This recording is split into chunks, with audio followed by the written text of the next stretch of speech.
Salut à toutes et à tous, ici Boris de la Bulle Ludique. On se retrouve pour le premier numéro de Ces derniers temps. Alors ces derniers temps, c'est des chroniques que je fais par écrit habituellement sur le groupe Facebook des ludistes.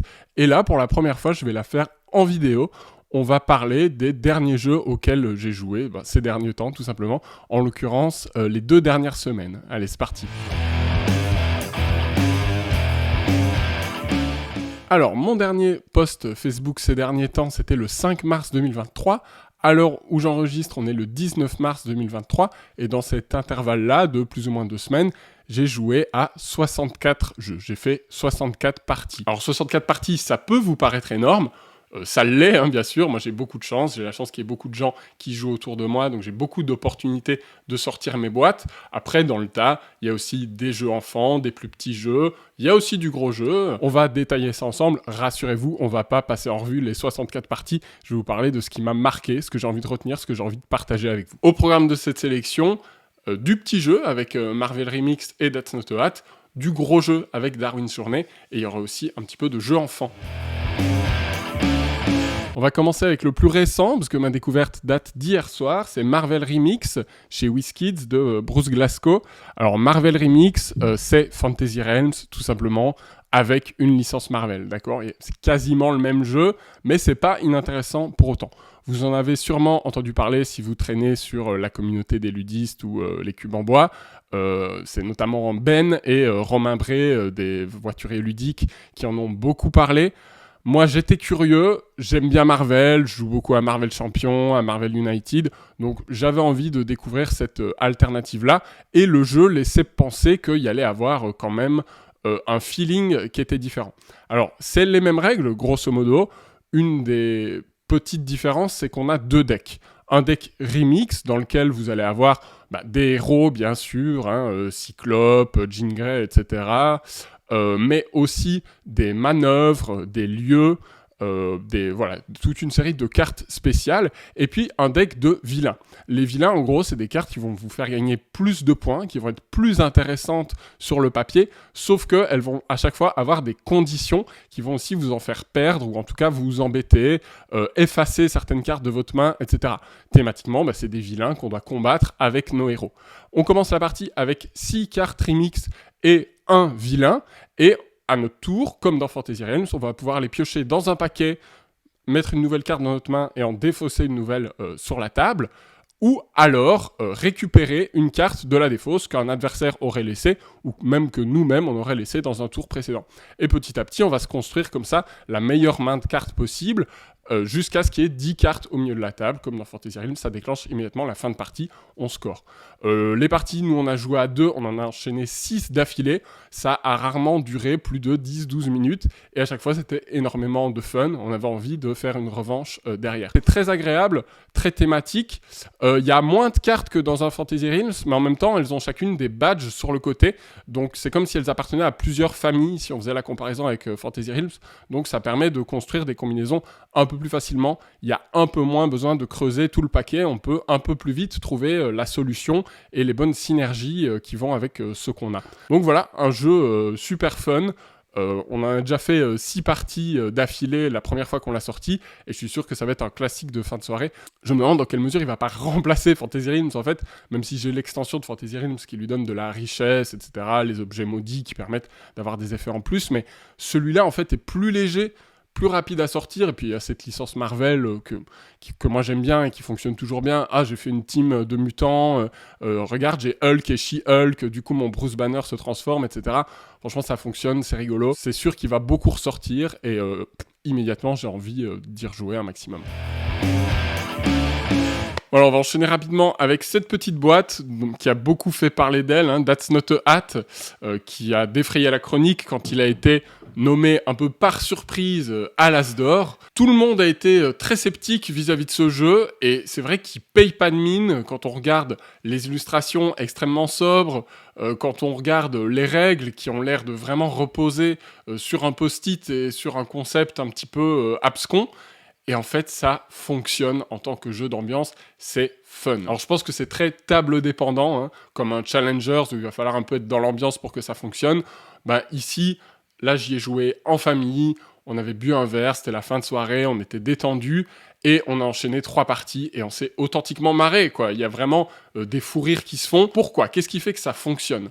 Ben, c'est un petit jeu de mémoire, mais surtout de bluff. C'est-à-dire que vous recevez un cadeau, vous aviez déjà un cadeau devant vous, et vous devez donner ce cadeau que vous aviez déjà devant vous à la personne à votre droite ou à votre gauche, en fonction de la flèche qui est piochée. Évidemment, tout ça n'aurait aucun intérêt si les cartes n'étaient pas face cachée. On vous dit c'est une fourchette. Entre-temps, il y a eu tiens, c'est un oreiller, tiens, c'est un extincteur, tiens, c'est un morceau de fromage. Vous savez plus du tout que vous avez la fourchette et vous ne savez plus qu'est-ce qui est où parce que les trucs tournent dans tous les sens. C'est même pas dans le sens des aiguilles d'une montre, c'est des fois à droite, des fois à gauche. On perd tout de suite le fil. On pense qu'on va réussir à se souvenir de la seule carte qu'on a devant nous, mais non, on n'y arrive pas. Et revient notre tour, on ne sait plus ce qu'on a devant nous. Et donc, on est obligé de bluffer. Et il y a plein de moments où on laisse transparaître notre désarroi, le fait que non, je ne sais absolument pas ce que j'ai devant moi, et c'est drôle. Et puis alors on fait semblant de s'en souvenir. Ou à l'inverse, quand on est un peu plus, quand on a l'esprit un peu plus aiguisé, on peut faire semblant d'être certain de ce qu'on donne à l'autre et bluffer complètement. Et là, il y a des débats qui se créent autour de la table. Non, la fourchette, elle est pas là, c'est pas possible. Mais non, le canard en plastique, il est chez ta sœur en face. C'est drôle. Ça s'arrête dès qu'un joueur s'est planté 3 fois, à 3 mauvais points devant lui. Comme d'habitude dans les jeux d'ambiance, on s'en fiche de savoir qui a gagné. On est par contre content d'arriver à faire des coups d'éclat, d'arriver à bluffer les autres. Je suis le premier étonné que ça fonctionne, mais chez nous, ça a fonctionné. Je pense qu'il faut y jouer à beaucoup. On était 6. J'ai entendu des retours qui disaient qu'à 3, ça marchait pas du tout. Ça m'étonne pas. Moi, j'aurais pas envie d'y jouer en dessous de 5 joueurs, je pense. Mais dans son rôle de jeu d'ambiance très simple, fin de soirée, où on se marre en expliquant la règle en 10 secondes, ça fait complètement le travail. Alors, on va enchaîner sur du beaucoup plus lourd, je dirais même de l'expert, avec Darwin's Journey, un Kickstarter qui vient de sortir. Alors, les auteurs, c'est Simone Luciani et Nestore Mangon. Donc, c'est pas des nains de jardin, hein. Ils ont fait Tzolk'in, Simone Luciani, il a fait Barrage, il a récemment fait Till et Tom, etc. Je possède pas la boîte, c'est un ami qui l'a pledgé. Et on a fait une partie découverte à 2 joueurs. Ça a duré 1h30. Je pense qu'avec un peu de maîtrise, ça peut descendre en dessous. Donc, on n'est pas sur de l'expert qui tâche à la Lacerda où la partie va durer 3 heures. Ça reste de l'expert assez light, peut-être dans la veine d'un Newton ou ce genre de choses. Notez qu'il y a tout de même beaucoup de choses à faire, pas mal de possibilités d'action. Et c'est un de ces jeux où il va falloir bien analyser la mise en place. Il y a un scoring de manches à la barrage. Donc on vous dit, à la manche 1, vous allez scorer pour tel type d'élément que vous avez recherché. À la manche 2, vous allez scorer pour tel type de sauts qui sont présents sur vos personnages, etc. Donc vous devez bien réfléchir, bien planifier dès le début et dire, ok, mon ambition, c'est de faire ceci, c'est de faire cela. Pour ça, il faut que je déclenche mes actions dans cet ordre-là, etc. Et bien sûr, c'est un jeu à interaction indirecte, parce que c'est du placement d'ouvriers. À la plupart des emplacements du plateau, on peut venir même si l'adversaire y est déjà, mais on va devoir payer. Au début, on commence avec 4 pièces. On te dit à 2 joueurs, si tu te places là où est l'adversaire, tu payes 3 pièces. Comment vous dire que ça peut être chaud et qu'il faut bien réfléchir à l'ordre dans lequel on fait ses actions et potentiellement analyser ce que peut faire l'autre pour se placer avant lui et éviter de devoir payer cet argent qui est précieux. Le twist principal du jeu, ce qui le rend très intéressant, c'est que vous avez 4 ouvriers, vous pouvez éventuellement en débloquer un 5e, et ils ont des spécialisations. Ça représente les équipes de votre expédition qui va tenter de découvrir. La thématique, elle n'est pas très forte, mais en gros, on accompagne Darwin dans ses expéditions et on essaye de découvrir des plantes, des animaux, etc. Bon, on l'oublie très vite quand on joue, mais ça n'en rend pas moins le jeu mécaniquement très intéressant. Nos ouvriers sont spécialisés, c'est représenté par des couleurs de petits seaux, des seaux de cire qu'on vient placer dans son plateau personnel et qui vont indiquer les endroits où ils peuvent se déplacer. Donc au début, on va avoir qu'un ouvrier de chaque couleur et un qui est joker. On va avoir accès qu'aux actions de base. Mais petit à petit, c'est pour ça qu'on va monter en puissance, on va pouvoir acheter des nouveaux seaux pour nos ouvriers, on va avoir un ouvrier potentiellement qui est très balèze, ou alors plusieurs ouvriers qui sont un petit peu développés et qui sont versatiles, du coup on a un peu plus de possibilités de placement, donc c'est très intéressant. On va aussi pouvoir débloquer des emplacements d'actions supplémentaires que tous les joueurs pourront utiliser, mais on aura un sou en compensation quand ils viennent se placer dessus, Et puis, ce qui est intéressant, c'est qu'au moment où on les débloque, au moment où on dit voilà, il y a cette nouvelle case d'action qui est disponible sur le plateau, on paye de l'argent pour ça, mais on réalise immédiatement l'action. Donc il y a évidemment un côté opportuniste et des effets de combo qui se déclenchent parfois en cascade. Ça me fait penser au feeling que peut procurer un Tiletum. Donc moi, c'est un jeu que j'apprécie beaucoup pour justement son côté effet en cascade. Certains reprochent à Tiletum un manque de frustration. Ici, je pense que la frustration, elle peut être plus présente. La tension peut être plus présente, sûrement aussi à plus de 2 joueurs où ça sera encore plus disputé sur les emplacements du plateau. Il y a aussi un endroit où on met des petits timbres qui vont nous donner des revenus à chaque tour. Là, il y a un effet de majorité. Il n'y a que les 2 premiers qui vont pouvoir déclencher ces revenus. Donc, il faut se battre pour les avoir avant les autres, etc. Donc, il y a plein de choses à faire. C'est très riche, c'est très enthousiasmant. Et moi, j'ai hâte d'y rejouer. Je trouve que c'est un Luciani qui réinvente pas du tout la roue. On est vraiment dans du classique. Il y a juste ce petit twist des améliorations des ouvriers. Et ça suffit en fait, à ouvrir les possibles, à donner des sensations de jeu nouvelles et à exciter notre cerveau de joueur expert, tout simplement. Et une petite séquence jeu enfant, ça n'intéressera pas tout le monde, je sais, mais je me permettrai de temps à autre de vous en parler, car il y en a vraiment un qui m'a marqué. C'est le cas de celui-ci, Le Grand Méchant Monstre, de Benoît Turpin et de Joanne Dufour, chez Banquise Éditions. C'est vraiment une claque pour moi en termes de jeu enfant. Alors il faut savoir que je joue avec ma fille qui a 3 ans. Mon fils, lui, a à peine 1 semaine, donc c'est encore un petit peu tôt. Il faut admettre que souvent, quand on fait un jeu enfant, quand on est autour de 3-4 ans, l'adulte s'ennuie un petit peu. Bien, dans Le Grand Méchant Monstre, on a déjà fait 4 parties, et pour l'instant, je ne m'ennuie pas du tout. Au contraire, je m'amuse bien. C'est un petit jeu de draft 2D et de feuilles à cocher.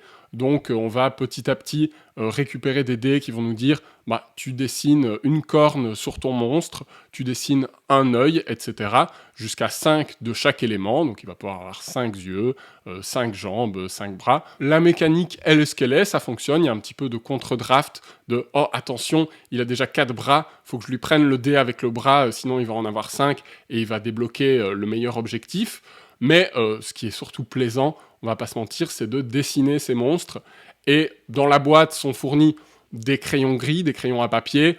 Bon, c'est pour des questions de budget, on s'en doute. Mais là où le jeu prend toute sa saveur, c'est quand on sort la boîte de marqueurs et qu'on commence à colorier, à réaliser différentes couleurs liées aux différents éléments de notre monstre, etc. Donc c'est fun, c'est vraiment plaisant. Les parties durent 15-20 minutes et on peut évidemment prendre le temps de colorier davantage son monstre, de l'illustrer davantage si on a envie. Donc c'est un jeu enfant où l'adulte prend du plaisir, pour peu qu'il aime un peu dessiner, qu'il aime un peu colorier et développer son imaginaire de cette façon-là. Donc ça réussit sur tous les points. Pour moi, c'est thématiquement extrêmement pertinent pour des enfants. C'est richement illustré, la couverture est magnifique, vraiment. Et en termes de plaisir de jeu et de mécanique, il y a des choses intéressantes et surtout, on s'amuse, on passe un moment de détente à colorier. Pour moi, c'est une grande recommandation. Et en vrac, puisque je termine toujours ces derniers temps comme ça, et là, il faut que je regarde mon anti-sèche, j'ai aussi joué à Grand Austria Hotel, qui est vraiment en train de devenir un de mes Eurogames préférés. J'en ai fait 6 parties en 2 mois, j'aime toujours autant, principalement grâce à cette frustration autour de l'argent qui est très tendue, qui est un beau défi intellectuel, mais quand on y arrive, on est content de se débloquer. J'ai fait beaucoup de Marvel Champions en solo. J'ai joué à Pagan. J'ai fait une partie découverte avec mon épouse. C'est trop tôt pour développer davantage, mais ça sent très très bon et je me réjouis de l'approfondir. J'ai beaucoup joué à Demain tu m'as tué. Pour l'instant, j'ai fait les 2 premières boîtes qui sont vraiment satisfaisantes. J'aime beaucoup le jeu, cette sensation d'avoir 4 jeux abstraits en un. J'ai joué à Gozu-X. Pour l'instant, 2 parties découvertes, c'est beaucoup trop peu pour vous en dire davantage. J'ai joué à The Great Split, qui est toujours un filler incroyable, à Newton, à Living Forest, dont l'extension me convainc énormément. Living Forest, c'est incroyable, c'est beaucoup trop sous-estimé. Jouez-y. J'ai enchaîné des parties de Monster Soup, un de mes jeux familiaux préférés. J'ai vu qu'il y en avait plein qui l'avaient reçu dans leur Mystery Box de Matago. Vous savez pas ce qui vous attend, c'est beaucoup de plaisir. Du Forum Trajanum de Stefan Feld, vraiment un tout bon Feld qui fonctionne très bien à 2 joueurs. Si vous le connaissez pas, je vous invite à le découvrir. Il est notamment sur la plateforme Yukata. Et puis Red Outpost, que j'ai vraiment envie de ressortir à mort. Dans sa configuration 3 joueurs, je le trouve parfait. C'est un jeu thématiquement dingue, dans un univers dystopique communiste, où toutes les ressources sont à tout le monde, tous les ouvriers sont à tout le monde. C'est passionnant thématiquement, et ça se traduit merveilleusement mécaniquement. C'est une tuerie. Voilà grosso modo pour cette première fournée en vidéo de ces derniers temps. Je vous donne rendez-vous dans à peu près le même laps de temps, probablement 2 semaines, pour faire un nouveau point sur les parties. D'ici là, continuez à suivre la chaîne si ça vous plaît. Likez, partagez, commentez. Dites-moi ce à quoi vous avez joué vous aussi. C'est toujours un plaisir de discuter dans les commentaires. Et on se retrouve bientôt. Ciao!